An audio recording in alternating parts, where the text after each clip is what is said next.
ang mga pinakamainit na balita ngayong tanghali. Russian vlogger na nanghaharas ng Pinoy para sa kanyang content, inaresto, posible pang ipa-deport. Armed Forces of the Philippines hindi nagtaas ng alerto sa kabila ng hamong paghandaan ang Taiwan invasion. Higit 300 child development centers kasadong itayo sa mahihirap na komunidad ngayong taon. Sa MBC TV correspondents, tricycle driver na sumasideline sa pagbebenta ng shabu, arestado sa Pangasinan. Sa MBC TV Sports, 10 bagong pangalan sa listahan ng greatest players ng PBA history, ipinakilala na. At sa Showbiz Potter, Archie Alemania, ipinaaresto na ng korte kaugnay ng kasong acts of lasciviousness na isinampa ni Rita Daniela.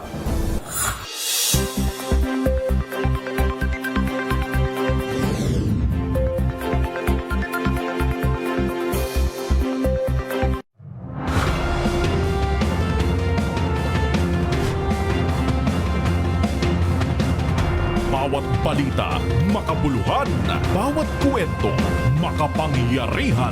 Boses ng Pilipino para sa Pilipino. Live mula sa MBC TV Studio. MBC TV Network News.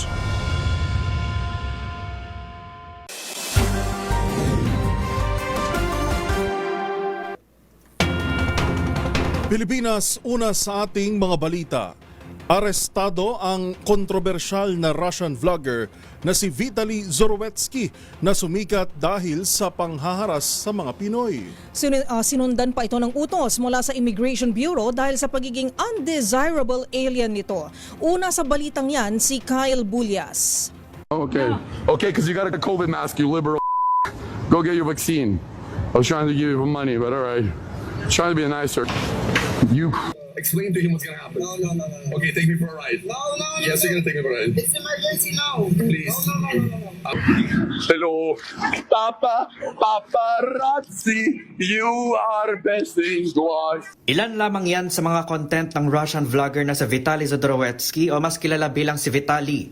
Kahapon, dinampot si Vitaly ng mga tauhan ng PNP Criminal Investigation and Detection Group sa isang hotel sa Pasay City. Kasunod ito ng inilabas na mission order ng Bureau of Immigration dahil sa pagiging undesirable alien ng naturang vlogger kaugnay ng mga content niya online. Pero bago pa man arestuhin si Vitaly, inuulan na ng batikos ang 33 anyos na content creator mula sa mga netizen dahil sa panghaharas at pangiinsulto nito sa mga Pinoy bilang bahagi ng kanyang content. Ayon kay Immigration spokesperson Dana Sandoval, nakakulong na ngayon sa Camp Bagong Diwa sa Taguig City si Vitaly bago ito tuluyang ipa-deport. Pero sabi ni Sandoval, sakaling may magsampa ng kaso laban sa kanya, makukulong muna siya sa Pilipinas bago siya pabalikin sa Russia. Kung siya po ay kasuhan, kailangan po tapusin muna natin yung local cases niya dito sa Pilipinas bago po natin ma-implement yung deportation. So halimbawa, kasuhan po siya, hatulan po siya ng 5 taong pagkakakulong. Halimbawa, pwede po siya pakulong muna. Kailangan pong makulong muna siya dito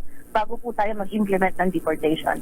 Dati na rin umanong nahuli si Vitaly sa ibang bansa kung saan siya ay blacklisted na rin dahil sa kanyang disruptive behavior. Sa hiwalay na statement, sinabi ni Immigration Commissioner Joel Anthony Viado na isang halimbawa ang pagkakaaresto kay Vitaly na kahit sa mga dayuhang bumibisita sa Pilipinas, pananagutin din sila sa batas oras na hindi nila ito igalang at sundin. Para sa MBC TV Network News, ito si Kyle Bulias ng DZRH. Una sa Pilipinas, una sa Pilipino. Samantala, inaresto ang isa pang vlogger na si Ronnie Suwan o mas kilala bilang si Boy Tapang dahil sa pambubugbog umano sa kanyang live-in partner. Ayon kay Police Captain Jerry Magsayo, OIC ng Alcoy Police Station, dumulog sa kanilang himpilan ang 21-year-old na live-in partner ni Boy Tapang matapos umano itong saktan sa kanilang bahay sa barangay Daan Lungsod sa Cebu. Sa report, nag-away umano ang dalawa matapos madiskubre ni Boy Tapang ang kanyang live-in partner na mayroong itoong vape. Sumailalim na umano sa inquest proceeding si Boy Tapang kung saan sinampahan siya ng physical abuse sa ilalim ng Republic Act 9262 o ang Anti-Violence Against Women and Children Act.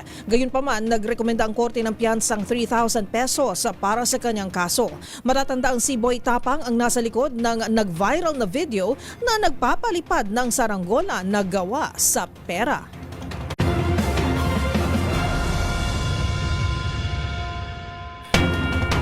Iniimbestigahan na ng Department of Environment and Natural Resources o DENR ang itinatayong resort sa Bohol na di umano'y sumisira ng yamang dagat.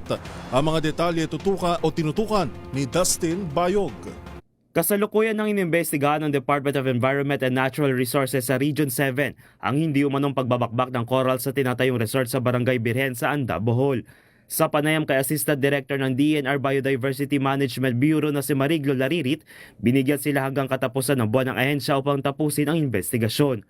Ito ay nagugat sa isang video na makikita ang isang backhoe na may binabakbak na matigas na bagay sa may dalampasigan.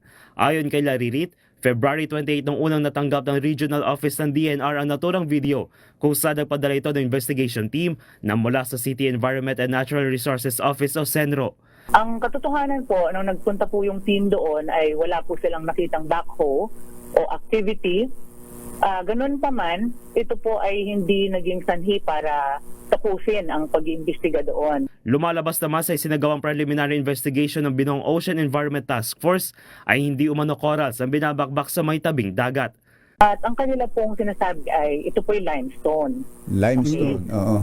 Opo, hindi po ito live corals. Hindi po nangangahulugan na ito ay less important. Nilinaw din nila Ririt na ang nasabing dagat kung saan nangyari ang pagbabakbak ay hindi maaring gawing pribado kung wala itong foreshore lease agreement sa pamahalaan na siya magbibigay pahintulot sa kung ano ang maaari nilang gawin.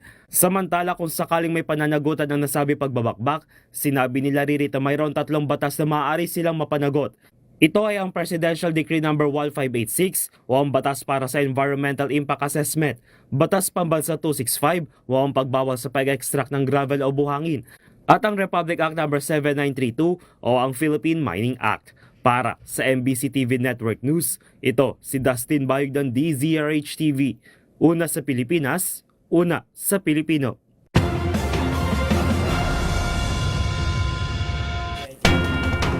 Dinipensahan ng Armed Forces of the Philippines o AFP ang desisyon nito na hindi magtaas ng alerto sa kabila ng nagbabadyang banta ng paglusob sa Taiwan. Paglilinaw ng militar ang kanilang magiging hakbang ay nakadikit lamang sa mandato nilang protektahan ang mga Pilipino. Naritong report ni Edniel Parosa. Nilinaw ng militar na hindi ito nagtaas ng heightened alert kasunod ng hamon ni AFP Chief of Staff General Romeo Browner Jr. na paghandaan ng posibleng invasion sa Taiwan. Batay sa pahayag na inilabas ni AFP Public Affairs Office Chief Colonel Cerces Trinidad, iginiit ng hukbo na hindi tugon ng pahayag ni Browner sa isang imminent threat o banta. Bagkus ay nakasentro lamang umuno ito sa mandato ng AFP na maganda para sa proteksyon ng mga Pilipino. Naunang ipinaliwanag ni Browner na 250,000 Pinoy workers ang posibleng maipit at dapat i-rescue sakaling magkagera sa Taiwan. Idinahilan ng AFP na tungkulin itong maglatag ng strategic planning para sa iba't ibang security scenario.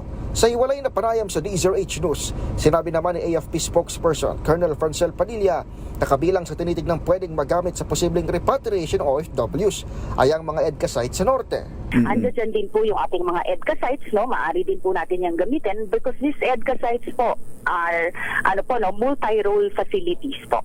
Kasabay nito, nilinaw ni Padilla na wala pang abiso ang gobyerno sa mga Pinoy sa Taiwan at pinayuhan din ng opisyal ang publiko na huwag magpanik. Wala naman po tayong advisory sa ngayon, sir. Wala naman po tayong gustong ipahayag na mag-cause ng panic po, no, para sa ating mga kababayan. Para sa MBC TV Network News, ito si Edniel Parosa ng DZRH. Una sa Pilipinas, una sa Pilipino.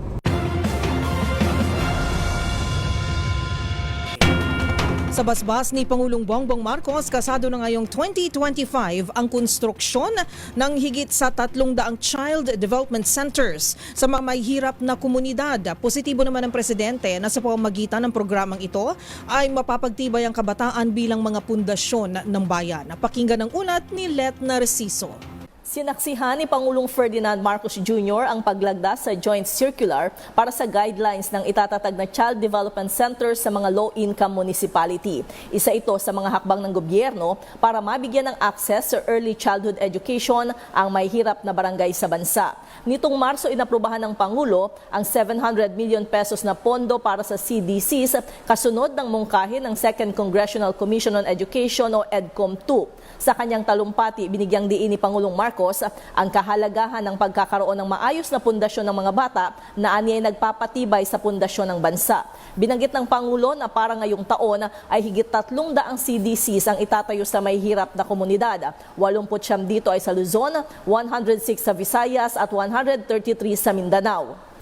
The government continues to find ways to support our children so they can grow, they can thrive and reach full potential.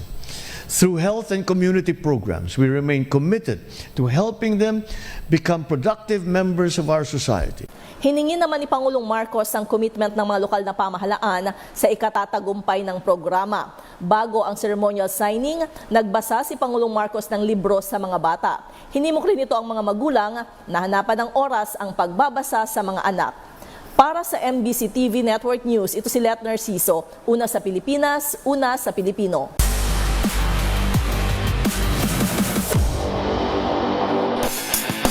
Sa mundo ng basketball, ipinakilala na ng PBA ang karagdagang pangalan sa mga listahan ng greatest players bilang bahagi pa rin ng pagdiriwang ng ika-50 anibersaryo ng naturang liga. Ilan sa mga kilalang manlalaro ay sina Junmar Fajardo, Jeffrey Carazo at Danny Osigel. Ang kumpletong listahan sa report ni Matchpoint, Millie Borja.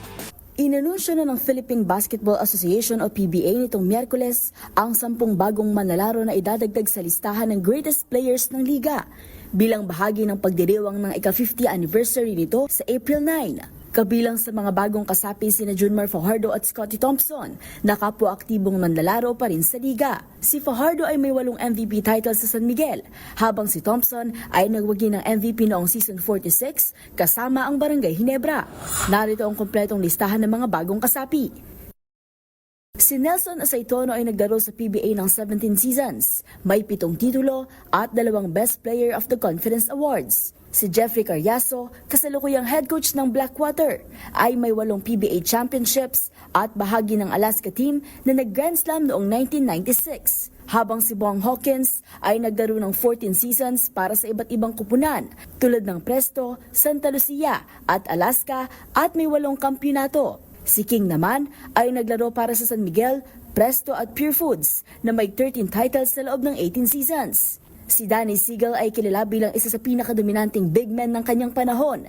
Nagwagi ng Rookie of the Year Award noong 1999, 2 Best Player of the Conference, 4 na Finals MVP, at may 8 titulo sa loob ng 17 years na karera. Si Twadless ay naging Rookie of the Year noong 1979 kasama ang Toyota at may 9 na kampyonato, habang si Victorino naman ay naging Most Improved Player noong 1984 at may 6 na titulo. Ang pagpili sa mga bagong kasapi ay isinagawa ng isang panel na binubuo ni Alan Caydic, Ramon Fernandez, Atoy Co, Dante Silverio, Sonny Barrios, Ding Marcelo, Al Mendoza, Nelson Beltran, Kinito Henson at Andy Howe.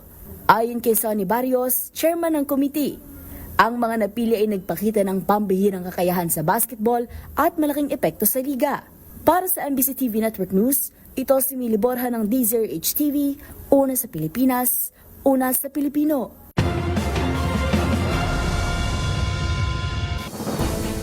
Narito mga balitang dapat ninyong abangan. Lampas 1 linggo bago mag-Semana Santa, presyo ng mga isda sa merkado. Kumusta na nga ba? Sa MBC TV Global, banta ng global trade war, pinangangambahan kasunod ng panukalang reciprocal tariffs ng Amerika. Sa Showbiz Spotted, kilalanin ang mga head turners sa 100 most influential Filipinos in the world.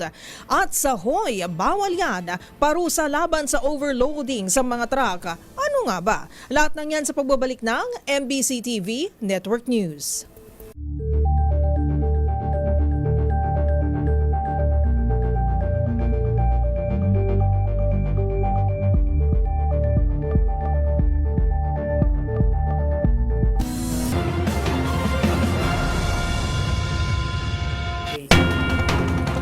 Humingi naman ng tawad sa pambansang pulisya si MMDA Special Operations Group Strike Force Chief Gabriel Go dahil sa nag-viral nitong engkwentro sa isang police officer. Tinutukan yan live ni Val Gonzales. Val. Miss Karen kasamang kanyang abogado ay lumutang ngayong umaga. Si MMDA Special Operations Group Task Force Head Gabriel Go sa tanggapan ng National Police Commission o NAPOLCOM.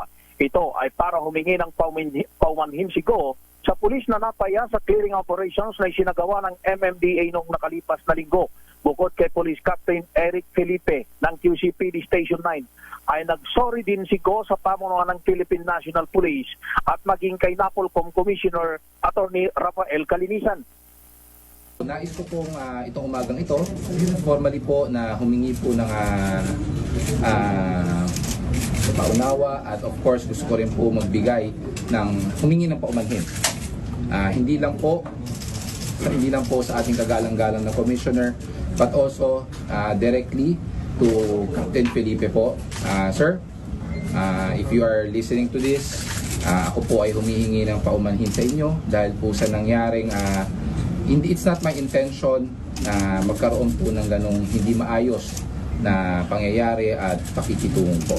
So, aside from that, nais ko rin po humingi ng paumanhin, hindi lang po kay Captain Felipe, but also to the entire Philippine National Police.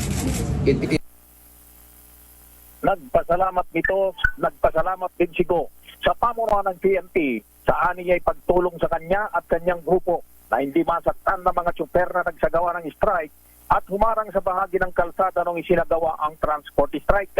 Sabi ni Go, lagi nilang katuwang ang PNP sa pagpapatupad ng batas sa trapiko. Aminado si Go na isa itong aral sa kanya na dapat ay hindi nila nilalagyan ng dapat ay nilalagyan nila ng konsiderasyon ang kanilang trabaho na ayusin ang mga kalsada dito sa Metro Manila.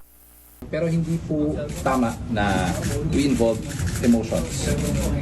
It should not be emotional in such a sense na it will get ahead of us.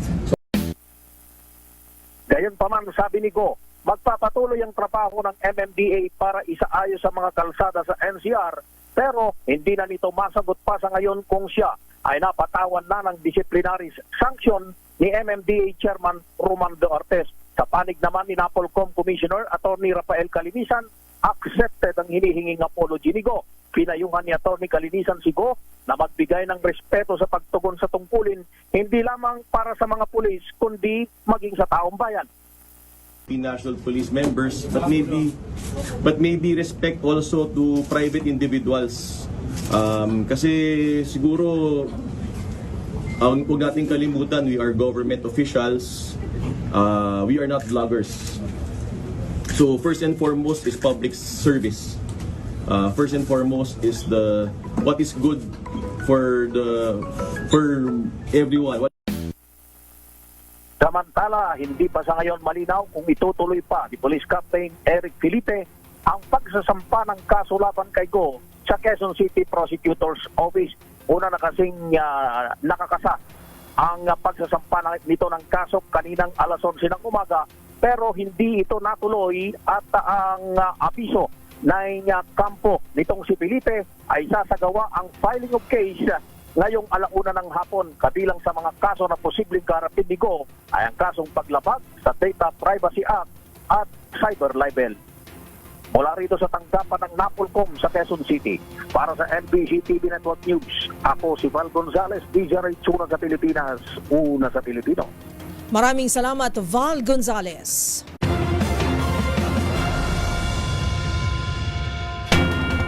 Sa iba pang mga balita, ipinagpapatuloy po ngayong araw ang pagdinig ng Senate Committee on Foreign Relations hinggil sa pag-aresto kay dating Pangulong Rodrigo Duterte. No show. Gaya ng inaasahan ang mga gabinete ni Pangulong Ferdinand Marcos Jr. matapos igiit ng Malacanang ang executive privilege. 4 lang ang sumipot na resource person, kabilang ang mga opisyal mula sa Securities and Exchange Commission o SEC at 2 iba pa. Personal naman dumalaw si Senator Ronald Bato de la Rosa habang nasa Zoom link si Senator Bongo.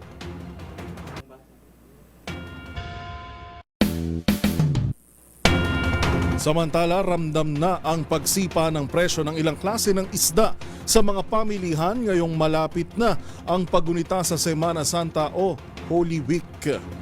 Sa Pasay City Public Market, 20 piso o 20 pesos kada kilo na ang iminahal ng bangus. 200 piso na ngayon mula sa 180 pesos sa nakalipas na mga araw. Ang tilapia naman na 140 pesos ang kada kilo, mula 120 hanggang 130 pesos ang galunggong, naglalaro ng mula 280 hanggang 300 peso ang kada kilo, mula sa dating 200 hanggang 250 pesos.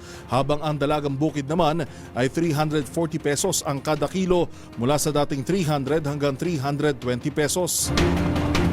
Ang hiwas naman 300 pesos ang kada kilo, mula 280. Ang bisugo na dating 200 ay 250 pesos na ang kada kilo. Tulingan na 260 pesos ang kada kilo, pampano 380 at salay ginto 280 mula sa dating 250 pesos.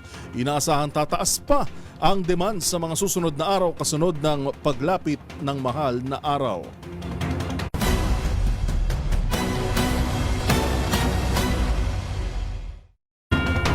Sa iba pang balita, muling nanawagan ang Commission on Elections o COMELEC sa mga kababayan natin abroad na magparehistro para sa 2025 midterm elections online voting sa pag-asang mapataas lalo ang voter turnout sa darating na Mayo. Una sa balitang yan, si Rose Babiera.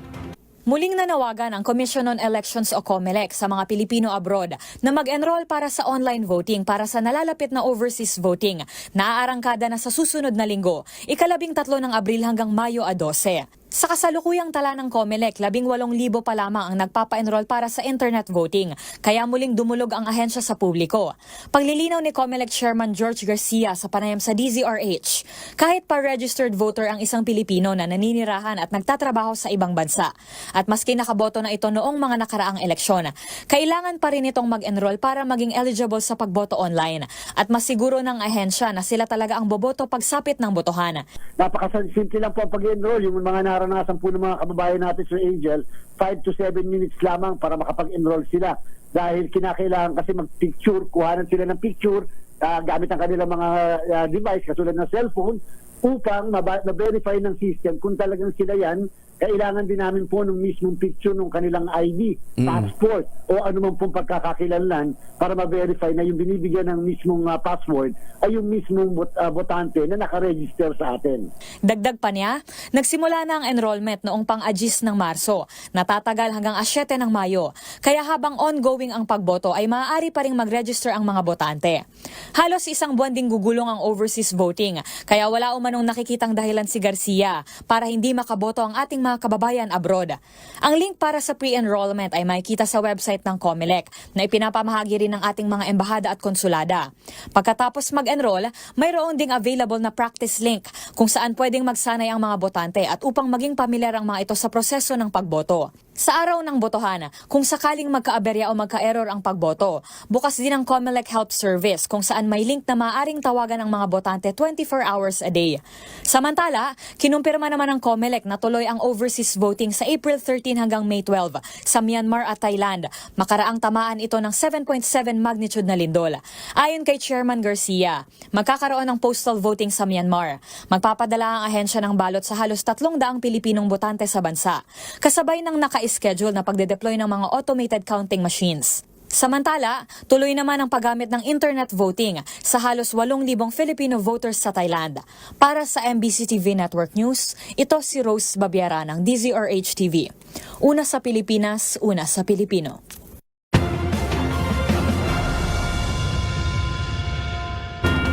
Samantala, nagbabala naman si House Speaker Martin Romualdez kaugnay ng talamak na disinformation tactics sa social media na naglalayong ilihis ang security efforts ng pulisya laban sa krimen. Dagdag pa ni Romualdez, hindi dahilan ng freedom of speech para magpakalat ng mga di-beripikadong balita. Ang buong detalye ihahatid ni Milky Regonan. Mariing kinundina ni House Speaker Martin Romualdez ang pagkalat ng mga pekeng balita at mga gawa-gawang krimen sa social media na nagdudulot ng takot sa publiko at sumisira sa efforts ng PNP na mapanatili ang seguridad.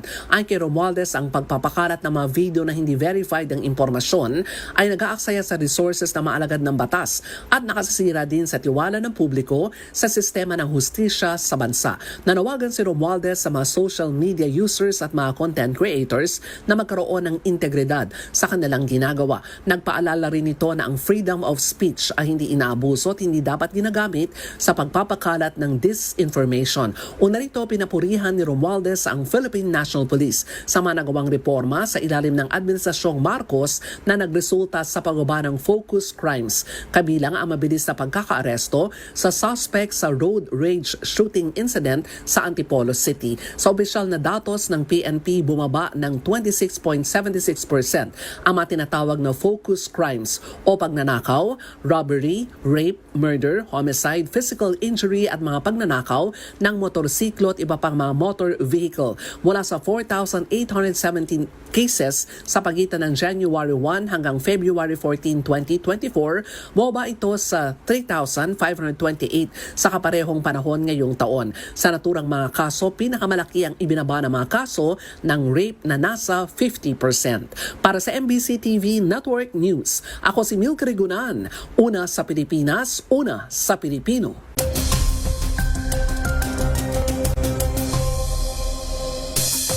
Ngayong araw ng Huwebes, dalawang weather systems ang patuloy na umiiral sa buong kapuluan. Una rito ang northeasterly windfall sa Hilagang Luzon na siyang magdadala ng bahagyang maulap pa hanggang sa maulap na kalangitan sa Cagayan Valley, Cordillera, gayon din sa Ilocos Region at sa Aurora.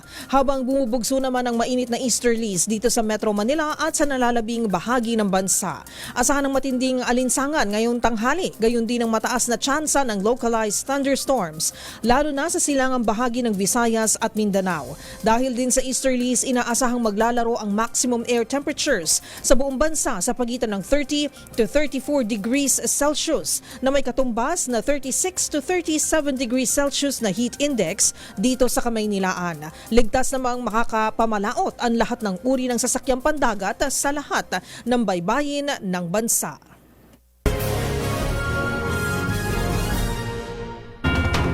Global Trade War. Yan ngayon ang pinangangambahan ng maraming bansa matapos i-anunsyo ni US President Donald Trump ang tinatawag nitong reciprocal tariffs na maaaring magresulta sa global recession. Yan at iba pang mga napapanahong balita mula sa iba't ibang panig ng mundo sa Global Headlines Report ni James Galange. Inanunsyo ni United States President Donald Trump ang plano nitong pagtaas muli ng mga taripa ng minimum 10% sa lahat ng mga produktong ini-import sa Estados Unidos. Dahil dito, inaasahan ang pagsipa ng taas ng mga bilihin sa mga bansang trade partners nito na pinangangambahang magre-resulta sa tinatawag na global trade war at pagbagal ng worldwide economic growth. May ilang bansa din na mas tinasan pa ni Trump ang taripa tulad ng China na may dagdag na 34% sa ibabaw ng dati na nitong ipinato na 20%. Kaya aabot na sa 54% ang singil sa taripa mula sa nasabing bansa. Habang kahit ang mga malalapit na kalyadong bansa ng Amerika ay hindi rin nakaligtas sa bagong panukala, gaya na lamang ng European Union na nahaharap sa 20% tariff increase at 24% naman para sa bansang Japan. Ayon kay Trump, ang ginawa nitong reciprocal tariffs ay tugon para palakasin ang mga manufacturing jobs sa kanilang bansa. Samantala, nagpanik at nauwi naman sa kaguluhan ang libo-libong mga anti-government demonstrators sa Serbia matapos makarinig ng tunog na inilarawan nito na parang isang sonic weapon. Ang sonic weapon ay ginagamit para maglabas ng malakas na tunog na maaaring makasira ng pandinig at magresulta ng pananakit ng ulo. Pininiwalang iligal na ginamit ito para i-disperse ang mga tao at makakontrol ang nagaganap na rally na mariin namang kinondena ng mga otoridad. Sa iba pang balita, inaasang abot sa mahigit 3,000 katao ang maaaring namatay mula sa nangyaring 7.7 magnitude earthquake sa Myanmar noong Biyernes. Ayon sa uling pagtaya, kasalukuyang nasa mahigit 2,800 katao na ang kumpirmadong nasawi, higit 4,500 ang sugatan at mahigit 400 pa rin ang kasalukuyang nawawala at pinaghahanap pa ng mga otoridad. Una nang sinabi ni Myanmar military ruler Min Aung Hlaing na mababa na lamang ang tsansa na buhay pa ang mga residenteng hanggang ngayon ay nawawala. Habang patuloy pa rin ang pag-abot ng tulong mula sa iba't ibang bansa tulad ng China, Japan, India at marami pang iba. At yan naman nakalap nating balita mula sa iba't ibang panig ng mundo. Para sa MBC TV Network News, ito si James Galangke ng DZRH TV, una sa Pilipinas, una sa Pilipino.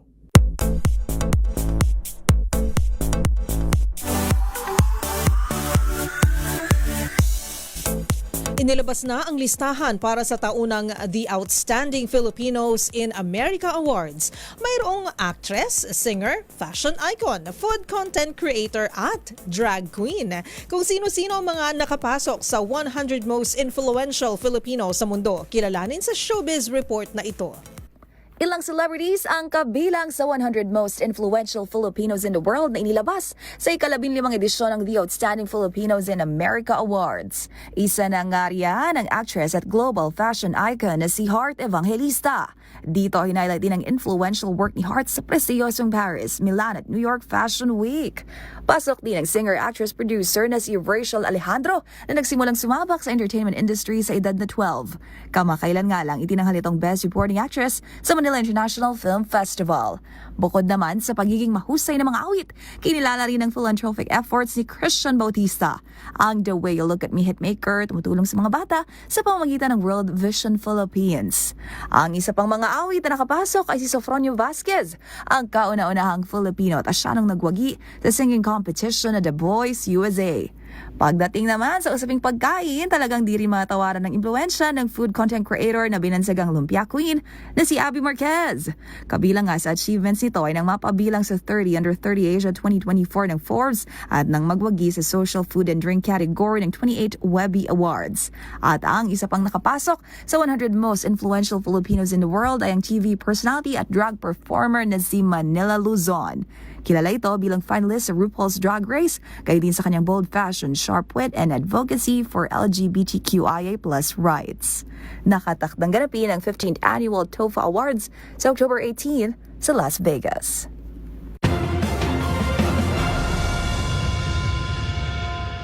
Abangan sa aming pagbabalik sa MBC TV Sports, balikan ng Open Air Games ng Alas Pilipinas sa AVC Beach Tour No Valley Open. At sa Showbiz Spotted Korte, naglabas ng arrest warrant laban sa aktor na si Archie Alemania. Yan at marami pang iba sa pagbabalik ng MBC TV Network News.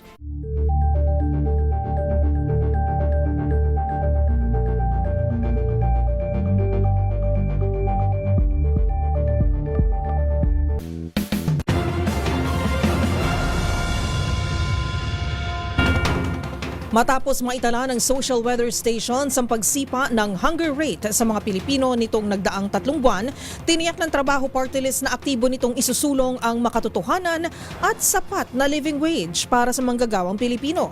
Nagbabalik si Edniel Parosa. Itutulak ng 106 Trabaho Party List ang kanilang mga platapormang layong mapataas ang sahod at mapalawak ang mga benepisyong nakararating sa mga manggagawang Pilipino. Ayon kay Attorney Michelle David Espiritu, tagapagsalita ng 106 Trabaho Party List, kailangan ng mga manggagawa ng makatotohanang living wage na sasapat sa pang-araw-araw na pamumuhay ng mga Pilipino. Inihayag ng 106 Trabaho Party List na ang mababang sahod ay hadlang sa pagkamit sa katiyakan sa pananalapi ng mga manggagawa.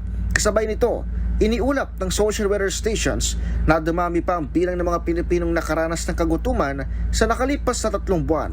Batay sa datos ng naturang survey, naitala sa 27.2% ang hunger rate nitong Marso, pinakamataas mula noong September 2020 o sa kasagsagan ng COVID-19 pandemic.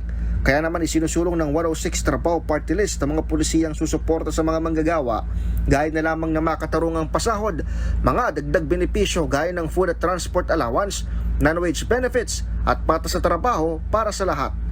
Una na rin inihayag ng 106 Trabaho Party List nominee na si Ninay Chavez na mahalaga ang dagdag na allowances para sa mga manggagawa upang may mahugot sila sa oras ng pangangailangan.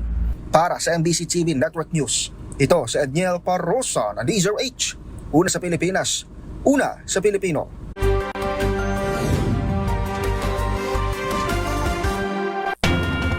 Arestado naman ang isang tricycle driver na napag-alamang sumasideline sa pagbebenta ng shabu. Yan at iba pang mga rumarapidong balita mula sa probinsya, hatid ng iba't ibang istasyon sa ilalim ng MBC Media Group. Kalabos ang isang tricycle driver ng mahulihan ng hinihinalang shabu sa bayan ng Pusurubio. Sa ulat ni Acting Chief of Police Major Jordan Tomas, nagkasang kanyang mga tauhan sa Drug Enforcement Unit ng bypass operation gamit ang mark money sa barangay Palakpanaka laban sa suspect na si alias Balwig, 38 anyos, residente ng nasabing lugar at na magkaabutan ng illegal na droga at mark money, agad itong inaresto. Nagkumpiska sa suspect ang 1 gramo ng suspected shabu na nagkakalaga ng 6,800 pesos na nakasilid sa 2 plastic sachet. Kasong paglabag sa Republic Act 9165, Comprehensive Dangerous Drug Act of 2002, ang kinakarap na kaso ng suspect na ngayon ay nasa kustodiya ng Pusurubio Police Station. Para sa MBC TV Network News, ito si Freddy Pajarduales, 38, una sa Pilipinas, una sa Pilipino. Tinatayang mahigit sa 21,000 pesos naman na halaga ng abandonadong kahoy ang nasabat ng otoridad sa bayan ng San Antonio Norte, Samar. Nakaimbak ito sa isang matalahib na lugar malapit sa cellsite doon sa nasabing bayan. Sa tulong ng komunidad, matapos na magbigay ng impormasyon, ay agad na nilunsad ng otoridad ang isang operasyon laban sa illegal logging. Ayon sa PNP, ang mga nasabat ay isang uri ng miyakiya. Kung tawagin dito sa lalawigan ng Northern Samar, may FAR 22 board feet na may iba't ibang sukat. Hindi naman matukoy ang may-ari ng nasabing mga kahoy. Ngunit patuloy ang ginagawang pag-iimbestiga ng otoridad. Dinala itong mga abandonadong kahoy sa police station ng San Antonio at nakatakdang dalhin sa DNR. Mula sa MBC Network News, RH34, Jane Galit Bantayan, una sa Pilipinas, una sa Pilipino. Balita mula sa Davao City. Kalabuso sa kulungan ng top 2 drug personality matapos na aresto sa drug bypass operation sa pinagsalim na pwersa ng kapulisan sa panguna ng Regional Police Drug Enforcement Unit 11 at City Drug Enforcement Unit DCPO sa Barangay 26 Dasi, Poblasyon Davao City, Huwebes pasado alas 12 ng hating gabi. Naaresto mismo sa kanyang bahay ang lalaking suspect na si alias Sunshine, 44 anyos. Nakuha sa kanyang posisyong ang iba't ibang size ng pakiti sa hinihina ng shabu na may timbang na 51.06 grams na nakakalaga ng 347,208 at mga drug paraphernalia. Kasama sa naresto sa loob ng bahay si alias Dandan, 30 anyos, at naharap ang dalawang suspek sa paglabag sa Republic Act 9165 o Comprehensive Dangerous Drugs Act of 2002. Ito si June Soter para sa DZRH. Una sa Pilipinas, una sa Pilipino. Matagumpay na ipinagdiwang ang karawan ni Francisco Baltasar kahapon ng umaga sa Oryong, Bataan, kung saan namayapa ito noong 1862 ang dakilang manunulat na kilala sa sagisag panunulat sa Francisco Balagtas. Nag-alay ng bulaklak sa hardin ni Balagtas ang NCCA Deputy Executive Director for Operation Ginoong Bernan Joseph Corpus at KWF Commissioner Arthur Casanova, kasama ang mga kagalang-galang na opisyal ng Bataan na pinangunahan ni na Governor Joey Garcia at Orion Mayor Antonio Raimundo. Naging mas makabuluhan ang araw na ito sapagkat kasama rin sa pagtitipon ang pamilya ni Balagtas, gayon din ang ilang kinatawan ng lokal na pamahalaan at mga ahensya. Kasama sina Provincial Tourism Officer Danica Lolita Tigas, School Division Superintendent Dr. Carolina Violeta at mga opisyal ng Barangay Wawa Orion kung saan matatagpuan ang hardin. Nagbahagi rin ng mga libro ang NCCA at KWF sa lalawigan ng Bataan upang higit pang mapalaganap ang kaalaman sa panitikan ng mga Bataenyo. Ang programang ito ay bahagi ng 3 selebrasyon na ginana para sa Araw ni Balagtas sa iba't ibang bahagi ng Luzon. Para sa MBC TV Network News, RS37, Danny Kumilang, una sa Pilipinas, una sa Pilipino. Lampas 200 truck ang nasita ng Land Transportation Office mula Disyembre taong 2024 hanggang Enero ngayong taon dahil sa ilang road safety violations. Ang pangunahing dahilan ng pagkakahuli, paggamit ng lumang gulong at overloading o ang pagbiyahe na may bitbit na lampas ay tinakdang maximum weight. Isa ito sa mga pangunahing dahilan kung bakit nasisira ang national roads at maging ang mga tulay na maaring magdulot ng aksidente. Ang parusa laban dito, Alamin sa report na ito. Nagdalang Land Transportation Office o LTO ng 262 trucks na nasita o nahuli mula Disyembre ng 2024 hanggang ngayong Enero 2025 dahil sa ilang road safety violations. Ito ay matapos paigtingin ng operasyon laban sa mga hindi ligtas sa truck na bumabagtas sa mga pampublikong kalsada. Kasunod ang aksidente sa Katipunan flyover nakarang taon kung saan nabunggo ng isang truck ang ilang sasakyan na nagresulta sa 4 na patay at 24 na sugatan. Kaugnay dito, ayon sa LTO, naging pangunahing dahilan ng pagkakasita sa mga truck ay ang paggamit ng mga lumang gulong at ang overloading o pagbiyahe na lagpas sa itinakdang bigat ng isang truck o trailer. Nakapaloob ito sa Republic Act No. 8794 o ang Anti-Overloading Law kung saan may tuturing na overloaded ang isang truck kung lumagpas ito sa Gross Vehicle Weight o GVW o ang bigat kasama ang kargada at ang maximum load na 13,500 kilo kada axle. Ang mga truck o trailer ay may iba't ibang uri kaya iba-iba rin ang maximum allowable GVW. Halimbawa, ang karaniwang ginagamit sa bansa na 12-2 na truck at trailer ay may max GVW na 41,500 kilo, habang ang 12-3 naman ay may max GVW na 42,000 kilo. Ang paglalagay ng maximum GVW ay upang masiguro na ligtas sa mga kalsada o tulay mula sa anumang pinsala o pagkaguho na maaari makapahamak sa mga pedestrian o sa mga sakay dito. Ang sino mang masisita o mapapatunayang overloaded o lagpas sa maximum GVW at lagpas sa 13,500 kilo ang kada axle ay maaaring maharap sa multa ng 25% ng Motor Vehicle User Charge o MVUC o ang buwis ng road user sa tuwing nire-rehistro o nire-renew ang sasakyan. Samantala, as of 2023, mayroong 40 truck weighing stations sa bansa, 17 dito ay permanent weigh bridges at 23 naman ang anti-truck overloading stations. Kaya kung mayroon pa kayo nakitang ipinagbabawal na akto o mayroon kayong reklamo, itag nyo kami sa DZRH. Hoy, bawal yan!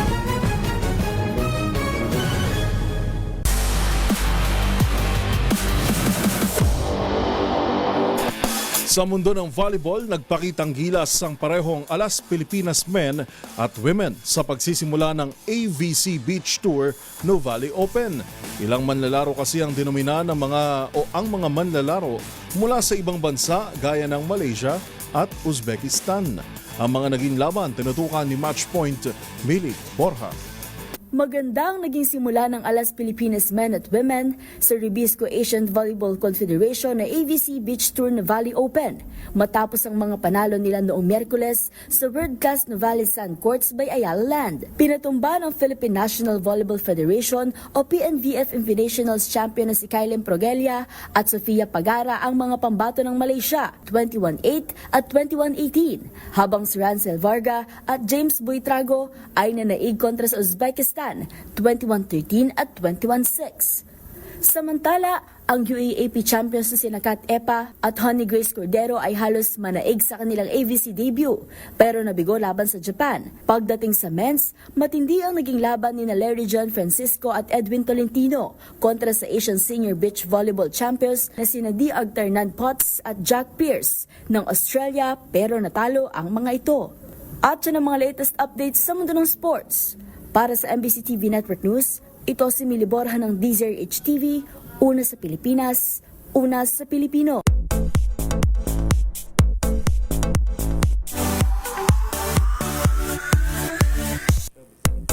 Inisyuhan na ng warrant of arrest ang aktor na si Archie Alemania tungkol ito sa kasong acts of lasciviousness na isinampa laban sa kanya ng singer-actress na si Rita Daniela. Narito ang Showbiz Report. Ipinaaresto na ng korte ang aktor na si Archie Alemania. Ang inisyong arrest warrant ng Bacoor City Municipal Trial Court ay kaugnay ng kasong acts of lasciviousness na isinampa laban sa kanya ng kapuso singer-actress na si Rita Daniela. Sa ngayon ay wala pang ilabas na pahayag ang kampo ng aktor tungkol dito na maaaring magpiyansa ng halagang 36,000 piso. Batay naman sa inilabas na pahayag ng abogado ni Rita na si Attorney Maggie Garduque, umaasa sila sa agarang pagdakip sa aktor para masimulan na ang mga pagdinig sa kaso.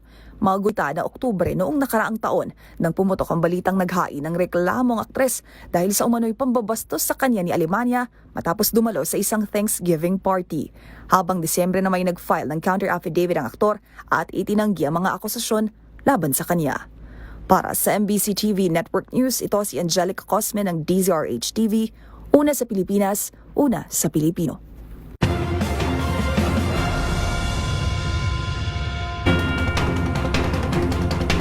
At yan na mga nakalap naming balita ngayong araw ng Huwebes. Huwebes Ito na. po si Yuel Reyes. At ako naman po si Karen Oyong. Parang gusto mo na mag-Biyernes. O bukas, yan ang sasabihin natin. Magkita-kita tayong muli bukas sa araw po ng Biyernes para sa mga balitang makabuluhan, mga kwentong makapangyarihan. Hatid pa rin ang boses ng Pilipino para sa Pilipino.